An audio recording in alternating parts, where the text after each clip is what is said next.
Hey, what's going on, guys? Today we're talking about how to build this rig right here, which is called a SNORRIECAM, or the ultimate selfie camera. Super quick, just to define what a SNORRIECAM is, because I get this question very, very often when I say this word in pre-production meetings. A SNORRIECAM is a rig that is built off of a person, but is meant to shoot them from whatever angle you might see fitting.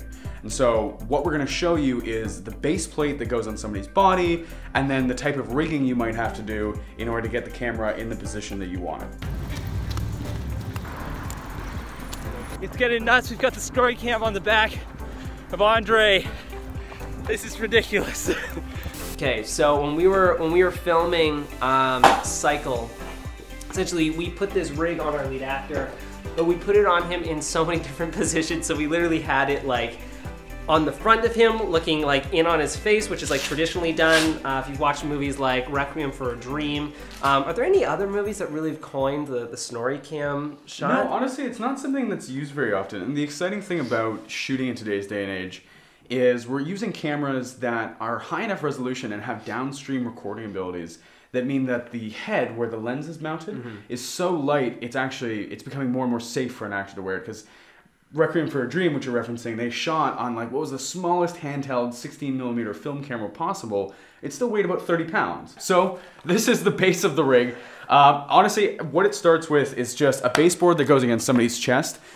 I know it seems like cheap, but after literally analyzing every possible material, including like polycarbonates and carbon fiber and aluminum, we actually determined that the most structural integrity and the lightest material possible, like the combination of the two, was just good old-fashioned plywood. It's just a super natural composite material. But truly, what you have here is just a baseboard with a couple different mounting straps that go on a person's body, and then two different contact points, one of which will be doing the main rigging off, so that carries the majority of the load, and then this is the stabilizing mounting point, and this will just be a secondary arm. Depending on the size of the camera, what we're gonna use today is an A7S Mark II, which doesn't really require that level of stabilization, but if we're using something larger, let's say even Blackmagic production camera or a Panasonic EVA 1, anything within that weight class, you would probably want a stabilizing arm as well so that it didn't sway from the inertia that is caused when you swing your body around.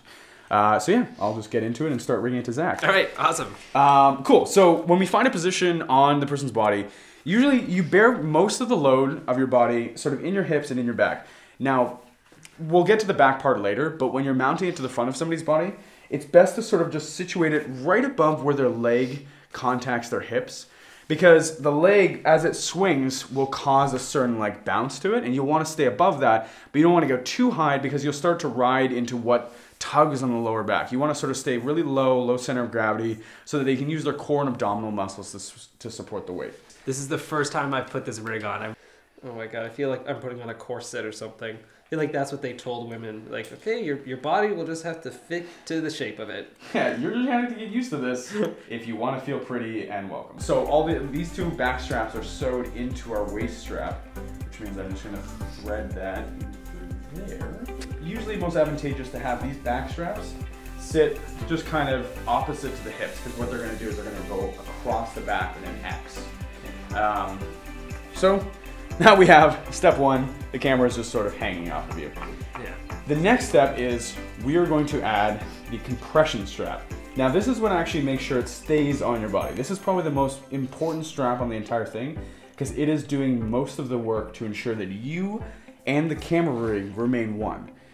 Otherwise, it becomes a piece of wood and a lot of weight that are strapped to a human body and not a SNORRIECAM. This part's gonna, oh, okay. Yeah. Yep. Now, give me a breath. Yeah. Does it feel like it's pressing too much on your ribs? I mean, yeah, but I don't know. I feel like I can breathe. And also, when your director won't get on set, if I fell forward, I would be like a human spinning top. So what we're gonna do now, and it's good to do an X in the back and not just go straight over. When you do a cross, it allows you to apply the tension inwards across the body rather than outwards outside the body. So essentially you could put basically anything onto this. Like this is just you put a baby on there. That one, that's a bit tight. So this is Gina Simone, our amazing producer I'm of a camera the. face. She has graciously decided to come into work again today to just help us record this. It's watching you torture Zach that I'm getting out of this. Now we've created the base layer. Now we've turned Zach into a human camera carrying machine. The next important part. This is the toughest rig to build onto somebody who has just like is topless or has just a tank top on. Have you built this onto lots of topless people?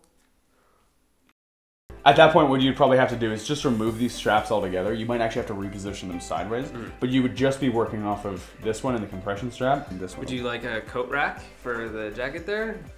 Look at that. I'm the office coat rack now. This looks so weird. Oh my god. Arm through. Oh, this is the luxuries of this moment right now. Yeah, this comes with every rental of this SNORRIECAM. Oh, it is a guy that dresses. And look at that. It's you like can't even see it.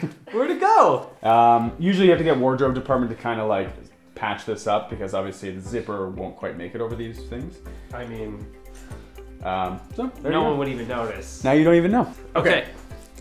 We said that at the same time.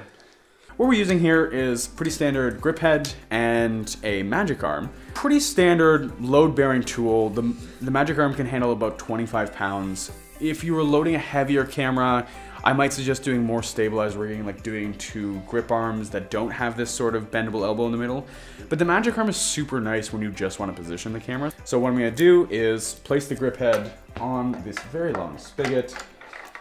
Just so you guys know what these tools are, which I didn't describe them before, these are just 2 750 base plates. 750 refers to the spigot size. So there's a 750 spigot, there's a thicker one called a 2K spigot, and then these are called base plates. These are meant to screw into ceilings or into walls or into pads. So we just have 2 of them screwed into the baseboard here. The reason why I positioned such a long 750 spigot at the bottom is we want the ability to adjust where on the body this is going to sit. We're going to tighten that. Beauty of a magic arm, it's one lever, and then the whole thing, I can do whatever I want with it. So what I'm going to do actually, because all I have is a mounting spigot on here now, yeah, just simple quick release plate, Manfrotto style, not made by Manfrotto. I'm just going to position it up here so that I can just quickly load and unload the camera while keeping the rig attached to its body. Just going to tighten this, get it in position roughly. Okay, that's pointing at his face. Boom, locked. Now I take out your camera. Slide the camera in. The more experience you give this, the more you'll learn. But if you just put your camera in your hand for a quick sec, you can kind of find where the center of gravity is. Like it's gonna be sort of right around where the lens mounts usually. If it's a bigger lens, it'll be somewhere inside the lens. So that's kind of a nice center of gravity. Just kind of position it between 2 fingers. Don't drop your camera. And then that's usually like right there. You're gonna want to position that underneath the entire support system. So I'm gonna zoom out. Hi. How does that feel? I mean, I can't even tell that I have this massive metal appendage. One super quick important thing. Once again, going back to just Gripology 101. But what you're gonna wanna do is take every contact point and wrench tighten it. Now I'm gonna use my hands just because it's Zach and I don't care that much about him. But seriously, when you're doing this, you're rigging it to an actor, let him know, let them know, whoever they are, show them a wrench. I'm gonna tighten this to the point that it will want to break off. Okay. That way, no matter what, it's not gonna hit you. It's gonna stay completely stable the way it is. Okay, so we are going to walk with this camera. We're gonna play around with some shots, some of the best shots to get with a SNORRIECAM, because obviously there are certain shots that work really well with this and certain ones that don't. So we're gonna play around with different focal lengths, angles. One of the things that we realized when we were filming is like turns look super cool. And right now we're trying it on a Dutch angle because why not? So let's take this rig for a spin. Because it's 2018, guys, and everything has already been done. That's right. So just do something else. So these are the type of shots that you can get utilizing the SNORRIECAM. And also you can maybe be like, oh, I'm holding the camera, I'm filming something, I'm filming myself, and you're like, what? What's going on? Normal guy's back. Normal guy's back. Hey, it's normal guy. The coolest thing what we've found out with like SNORRIECAMs is doing rotations. So you can do like full spins and like fly around like that, and that looks super cool. But man, is it disorientating. Let's see, you can reframe it too. So try like different angles out. You can always like pop it up. You can change like the framing.